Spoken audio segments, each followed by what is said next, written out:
Standing under a vast, pale sky streaked with the soft colors of twilight, the young woman with long, vibrant pink hair confronts her companion. Her expression is a mix of exhaustion and stubbornness as she looks up at the tall, elegantly dressed man. Without hesitation, she voices her only desire, her words ringing out clearly in the open air. "I want to go home." She is finished with whatever journey they are on, desperate to return to the world she knows. The man, dressed in a sleek dark suit with gold accents, doesn't seem moved by her plea. Instead, a faint, almost mocking smile plays on his lips. He looks at her with a calm, piercing gaze and reveals a terrifying truth about their current location.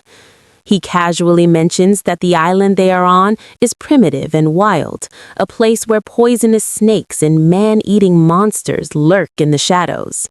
His tone is conversational, but the message is clear. Leaving is not as simple as she thinks. The realization of her situation hits her like a physical blow. Her eyes widen in shock, her pupils shrinking as a cold sweat breaks out. The background fades into a static of purple anxiety as she processes the man's words. The courage she had moments ago vanishes, replaced by a deep, shivering dread. All she can manage to gasp out in her state of disbelief is a single, breathless word. "What?" Ignoring her visible terror, the man turns his back on her and begins to walk away toward the dense, overgrown forest. He moves with a chilling indifference, as if he doesn't care whether she follows or is left behind to face the island's horrors alone. Desperate and afraid, the girl reaches out a hand toward his retreating figure, her mouth open in a silent scream as the gap between them grows. Terrified of being left alone in a place filled with monsters, the girl's pride completely breaks. She begins to run after him as fast as her legs can carry her, her pink hair fluttering wildly behind her. She reaches out, her hand trembling in the air, begging him to wait. Her voice, now filled with panic, echoes through the trees. "Wait! Wait for me!" She realizes that as much as she wants to go home, her only hope for survival is to stay close to the very man who brought her here. From the depths of the darkened forest, a bone-chilling sound erupts. A long, mournful howl pierces through the air. "Ah!" reverberating with a predatory hunger. In the dim light, the looming silhouette of a monstrous creature appears, its jagged form and sharp claws suggesting a beast far more dangerous than anything found in the civilized world. The forest, once merely intimidating, has now become a direct threat. Overcome with fear, the girl transforms into a trembling, diminutive figure of panic. Her eyes are wide and glassy with tears, and her face is pale with shock, as the sound of the beast confirms her worst nightmares. Could it be? That was the sound of the beast, she wonders, her mind racing with the man's earlier warnings. In a frantic rush, she screams out the man's name, her voice cracking with desperation. "Bei Ming-ye! Wait! Wait for me!" She is no longer demanding to go home. She is simply pleading for protection. Hidden away in the lush green bushes overlooking the beach, two men in camouflage uniforms watch the scene unfold from a distance. They observe as Mr. Bei Ming leads the terrified girl deeper into the island's interior. One of them notes the irony of the situation. While the island holds many dangers, the girl is so overwhelmed by the atmosphere that she cannot tell the difference between the sounds of humans and the sounds of actual monsters. To her, everything is a threat. The men in the bushes share a quiet laugh at the girl's expense. "It seems she's so scared that she almost cries," one remarks, finding her terror amusing. It becomes clear that her fear may be part of a larger, more calculated game being played by Bei Ming-ye and his associates. Her vulnerability is not a concern to them. It is a source of entertainment. Exhausted and breathless, the girl finally catches up to Bei Mingye, clinging to him as her only lifeline. She is panting heavily. Bei Mingye, too tired to even speak in full sentences. Bei Mingye looks down at her with a smug, knowing expression.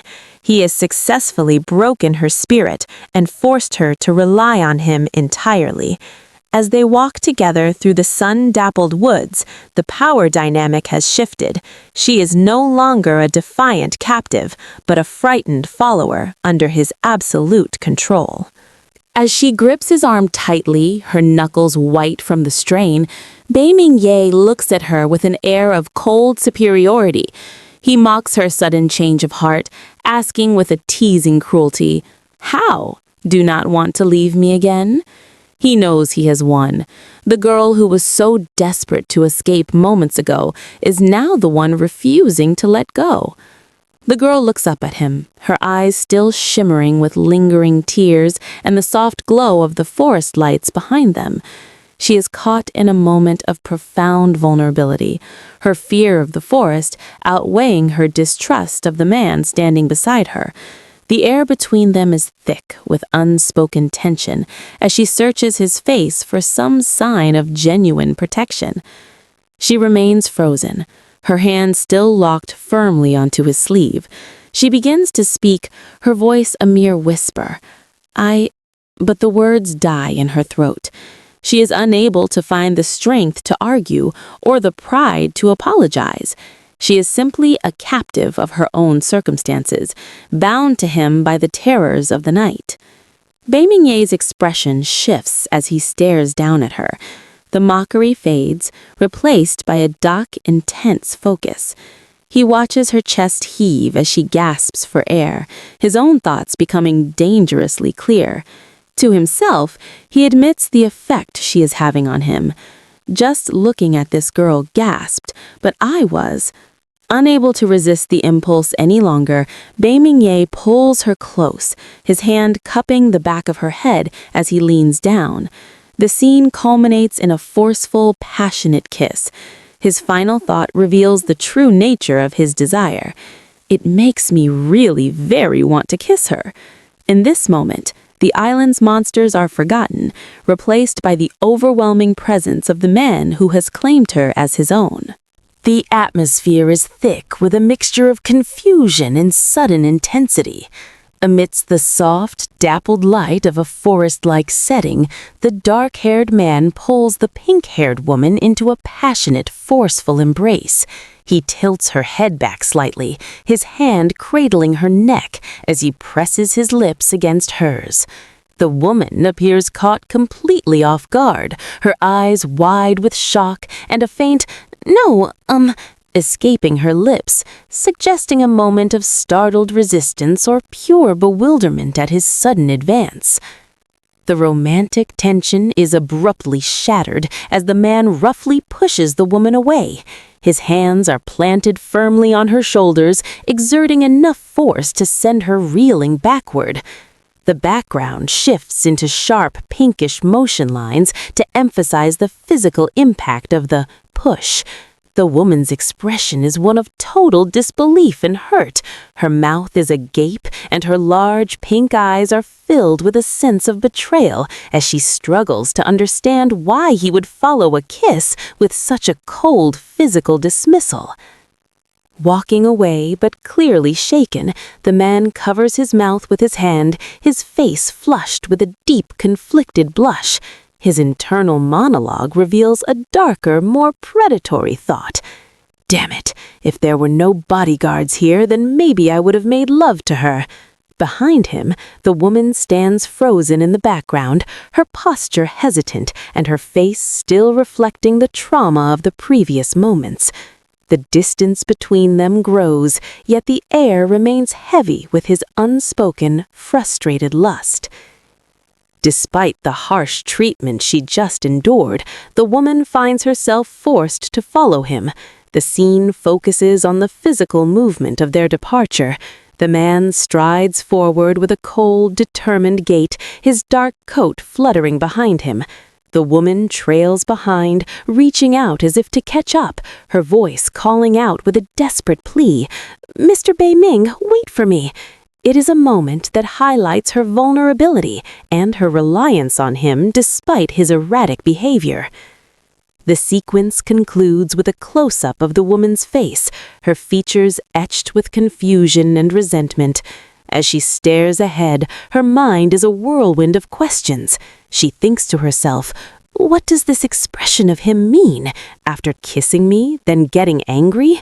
She realizes that her only reason for staying near such a volatile man is the presence of an even greater threat, a monster lurking nearby. Her wide eyes reflect a grim realization.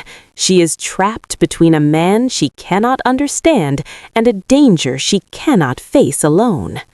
As they move through the forest, the man grows impatient with her hesitant pace. He stops and turns toward her, his hand extended in a commanding gesture.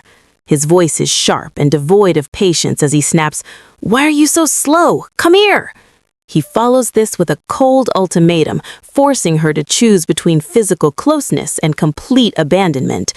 Hug or no hug? If no hug, then you should go by yourself.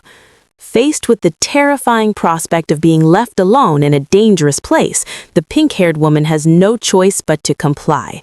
Despite her clear discomfort and the recent harshness she endured, she reaches out and clings to his arm.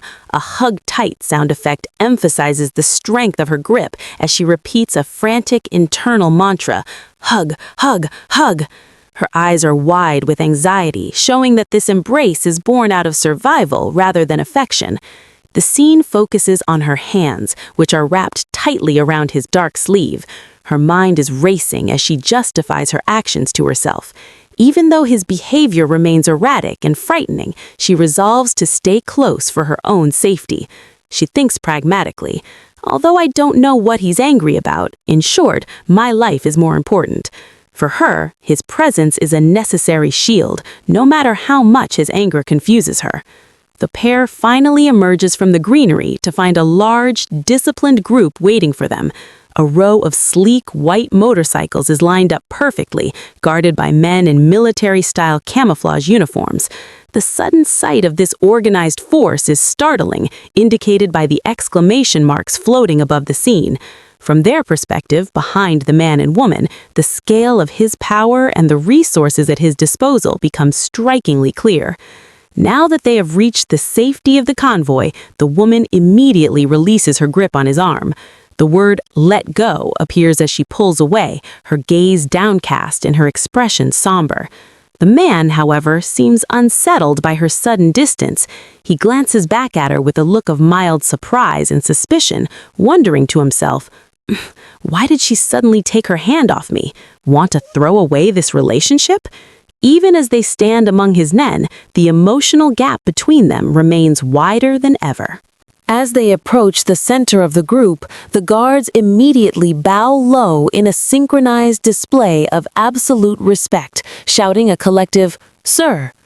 The man stands tall and aloof, his hands casually in his pockets, as he acknowledges their presence with a simple, cool, "Good."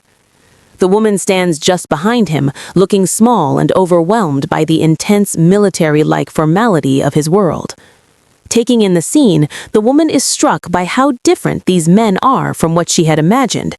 She looks on with a mix of curiosity and dread, realizing these are Bei Mingye's underlings. Her mind races with new questions about his true identity and his motives, wondering, but what are they doing here? The focus shifts to the man's hand as he firmly grips a high-end racing helmet branded with "Bridges." The preparation for a fast exit signifies that the slow, tense walk through the forest is over, and a new, high-speed phase of their journey is about to begin. The man mounts one of the white motorbikes, holding his helmet as he looks back at the woman with a challenging glint in his eye. Instead of offering her a ride, he issues a new command. "I leave you a motorbike, chase me by yourself." He is no longer protecting her, he is testing her. The woman is left reeling by his sudden change in attitude. Her hand goes up in a gesture of protest as she stammers, "What? She is clearly shocked that after forcing her to stay close to him for safety, he is now abandoning her to navigate a powerful machine she may not even know how to ride. Without waiting for her response, the man guns the engine and roars away. The image shows him leaning into the turn on his motorbike, leaving a trail of motion lines as he disappears into the distance. All that is left in the frame is the edge of the woman's skirt, emphasizing her isolation as she is left behind to figure out her next move.